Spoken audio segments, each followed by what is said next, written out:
Hello, everyone, and welcome to another episode of The Breeze, Breezeway Productions The Breeze, where we bring you the latest in independent films and film festival news. And we are excited to kick off our coverage of this year's 2022 Harlem Film Festival. And we have with us today an amazing filmmaker, Magaly Colomon Christopher, for her film Aftershocks, a Tetralogy of Our Times. How are you? I'm doing great. How are you, Alex? I'm doing good, doing good. Excited to talk to the filmmakers today about their films. So tell us about Aftershocks, a Tetralogy of Our Times. Well, actually, Aftershocks is a product of our times. Aftershocks is a mosaic of stories from the Caribbean American viewpoint of life during the lockdown, the pandemic, life, love, joy, sorrow from their perspective. So it's a collection of narratives, vignettes, kind of in line with Magnolia, if you remember that amazing film, or Yeah. Traffic, and they're unified by this one theme that we're all watching things happening. And what would you say about today? What is the new normal?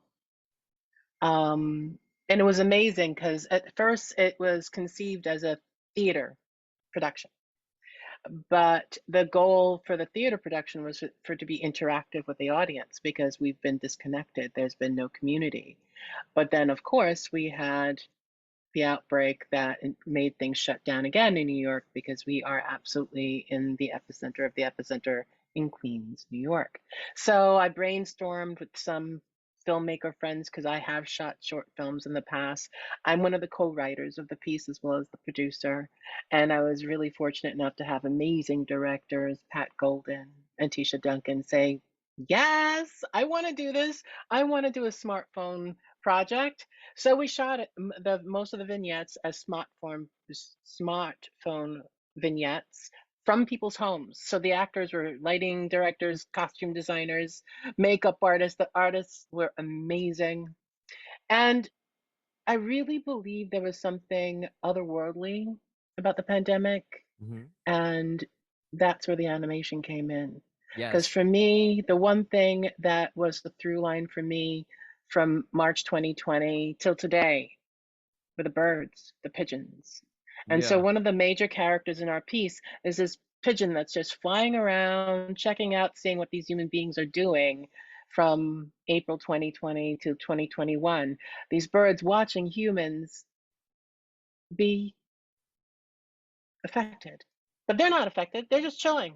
Or Um, absent, or the absence of humans, as the you said, absence that of they humans, were the looking for people to celebration. walk around. And then also plants not being watered Yeah, based on a lot of the plants needing life. And I thought that was a really good aspect and kickoff of the film, where you showcase different people as they were getting through the pandemic with food shortages and mask wearing and social distancing. And as we all remember, of everything that happened.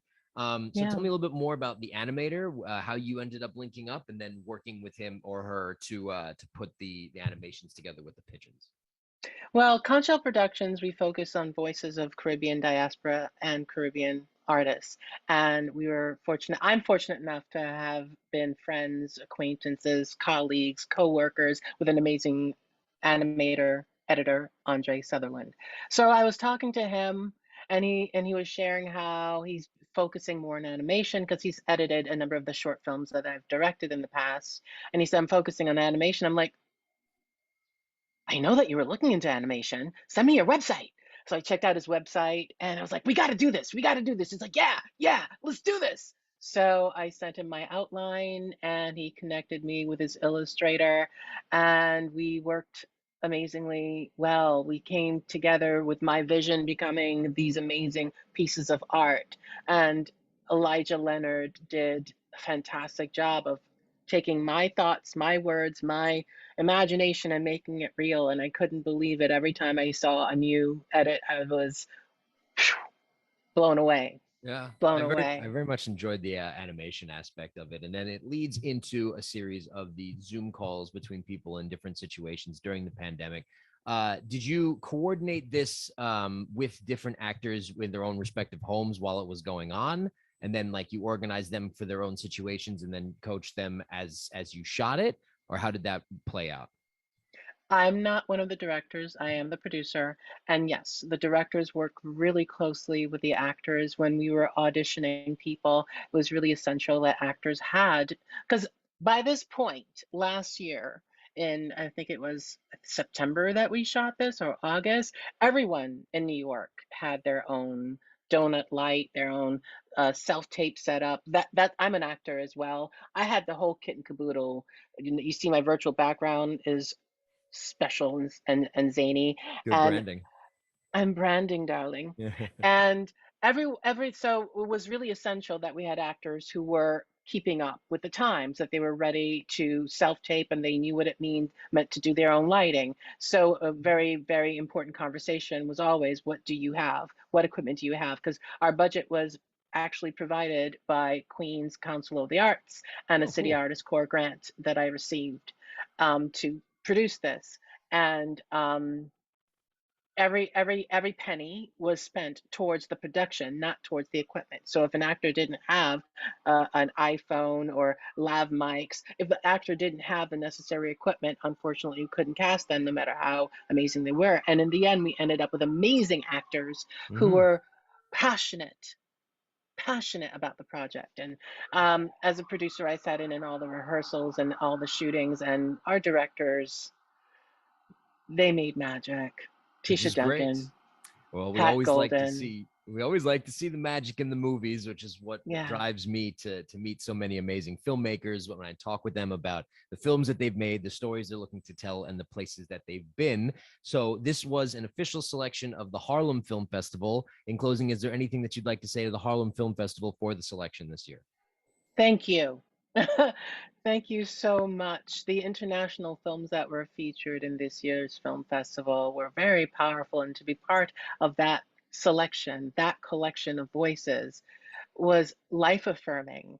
Because as an artist, to be able to say I'm going to be featuring voices of people of Caribbean heritage, it's a major step. And for the Harlem International Film Festival to say yes to our mission, yes to our voice, that was absolutely what we were looking for, absolutely affirming. And the community is so loving. And we went to the opening, and our team of our some of our actors came, and they were all blown away by how powerfully supportive HIFF is.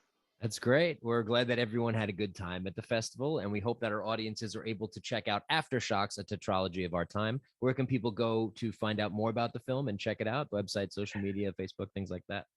Well, you can see right here, the name of our company is Conch Shell Productions. Go to conchshellproductions.com and you'll find our Aftershocks page. It is actually screening in this film festival and a few other film festivals. And we're doing community screenings in Queens as well, because the goal is to get the community to share their voice. Because I feel a lot of people are feeling silenced and hidden and with their trauma. So we're creating space for the community to say, this was my story, and to find a path to healing by sharing.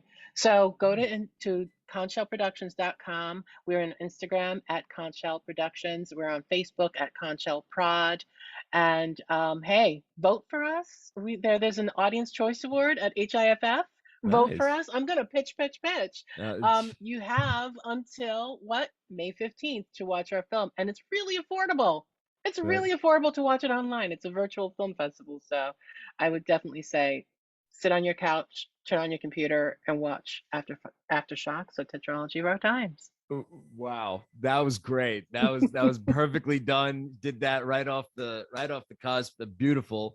I want to thank you for coming on the show today to talk about your film, and we hope that our audiences are able to check out Aftershocks, a tetralogy of our times. And again, thank you, Magaly Colomon Christopher, for coming on the show to talk about your film. Thank you, Alex.